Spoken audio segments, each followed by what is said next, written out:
दोस्तों अॼु उर्स चांडे जो एक ज़बरदस्त एल्बम आहे। यकतारे चपड़ी जो नामालूम आशिक मोहम्मद उर्स चांडियो ऐं उर्स चांडे जो एल्बम आहे 24 वॉल्यूम 62 पंटीह। ही 2001 ईद ते रिलीज़ थियल आहे ऐं हिन में हिकिड़ो ख़ूबसूरत गीत ॻायो आहे उर्स चांडे ऐं कलाम जा बोल आहिनि, हिन परदेसीअ ते कहिड़ी मयार आहे। मतलब तो जेके परदेस में आहिनि त उन्हनि ते कहिड़ी मयार आहे, पाकिस्तान में परदेस में कहिड़ी मयार आहे। ऐं दोस्तनि खे इहा गुज़ारिश आहे त ही जेको कमु आहे इहो तव्हांखे सिर्फ़ु इंफॉर्मेशन जे हिसाब सां ॿुधायो वञे, ठीकु आहे। हिन एल्बम मतिलबु अहिड़नि एल्बमनि जी मालूमात तव्हांखे ॿुधाई वेंदी। कहिड़ो बि फ़नकार हुजे तव्हां कमेंट्स करे सघो था, उन्हनि जे बारे में वीडियो ठाहींदासीं।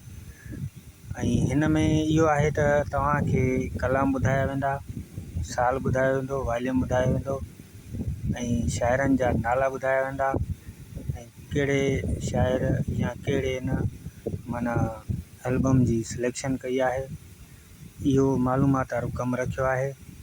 ऐं काफ़ी दोस्तनि पसंदि बि कयो आहे, लाइक बि कया आहिनि, उन्हनि कमेंट्स बि कया आहिनि त बिल्कुलु तव्हां इहो कमु कयो। पूरी यूट्यूब ते कंहिं बि कमु अहिड़ो न कयो आहे। असल में हर कोई गाननि वारे सिस्टम में लॻो पियो आहे, छो गाना अॼुकल्ह हर कंहिंजो चैनल पंहिंजो लॻो पियो आहे ऐं कंपनी वारा जेके आहिनि उहे कंहिंखे रखनि नथा ॾियनि था, पर चैनल उनजो मोनेटाइज़ न थींदो। इन फज़ूल कम खां माना कमु अहिड़ो कजे जेको कमु अॻिते हली कमु बि अचे। तो अहिड़े हिसाब सां दोस्तनि जी गुज़ारिश जेका आहे त कमु इहो तव्हां रखो ऐं कमेंट्स कयो। कमेंट्स तव्हांजी शामिलु कई वेंदी, तव्हांजो नालो खयो वेंदो। कमेंट्स में जेका शइ तव्हां लिखी उहा तव्हांखे हर हिकु वीडियो में ॿुधाई वेंदी। इंशाअल्लाह उहो कमु बि जारी रहंदो। ऐं हिन एल्बम में जेके आहिनि 10 कलाम आहिनि ऐं 10 में चंद कलाम अहिड़ा आहिनि जेके ज़बरदस्त आहिनि ऐं उन दौर में फेमस मशहूरु थी हलिया। ऐं हिन में तव्हांखे ॿुधायां त पहिरियों कलाम आहे, नथो जे पुछी मिठड़ा हाल मुंहिंजो, ऐं ही कलाम आहे मलूक जतोई जो। उन खां पोइ ॿियो कलाम आहे, उन कलाम जा बोल आहिनि, अॼु सॼण ईदूं कयूं, ये हसनी जो कलाम आहे।